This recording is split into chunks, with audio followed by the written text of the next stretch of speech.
Heroine Sreeleela route మార్చిందా? భవిష్యత్ కెరియర్ని పక్కాగా ప్లాన్ చేసుకుంటుందా అంటే సన్నివేశం అలాగే కనిపిస్తోంది. నిన్న మొన్నటి వరకు తెలుగు సినిమాలతో బిజీగా ఉన్న అమ్మడు టాలీవుడ్ కంటే పరభాషలకే పెద్దపీట వేస్తుంది. ఈ క్రమంలోనే బాలీవుడ్కి వెళ్ళింది. టాలీవుడ్లో అగ్ర హీరోలతో అవకాశాల కన్నా బాలీవుడ్లో ఉత్తమం అనుకుని ప్రయాణాన్ని ముందుకు తీసుకెళ్తోంది. ఇప్పటికే అక్కడ 2-3 సినిమాలు చేస్తుంది. ఇండస్ట్రీకి వచ్చిన అతి కొద్ది కాలంలోనే శ్రీలీల టాప్ హీరోల సరసన నటించి మంచి గుర్తింపు తెచ్చుకుంది.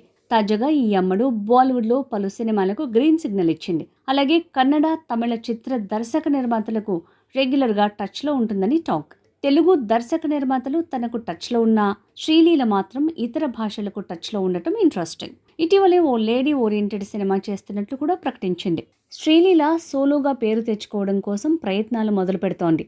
ఈ నేపథ్యంలో విమెన్ సెంట్రిక్ చిత్రాన్ని లాక్ చేసింది. అయితే ఈ సినిమాకు దర్శకుడెవరు అన్నది ఇంతవరకు క్లారిటీ లేదు. ఈ నేపథ్యంలో ఆ బాధ్యతలు తమిళ డైరెక్టర్ మిలింద్ రాజ్ తీసుకున్నట్లు వార్తలు వస్తున్నాయి. గతంలో కాదల్ 2 కళ్యాణం, అవల్, నెట్రికన్ లాంటి చిత్రాలు డైరెక్ట్ చేశాడు. డైరెక్టర్గా ఈ సినిమాలు అతడికి మంచి పేరు తీసుకొచ్చాయి.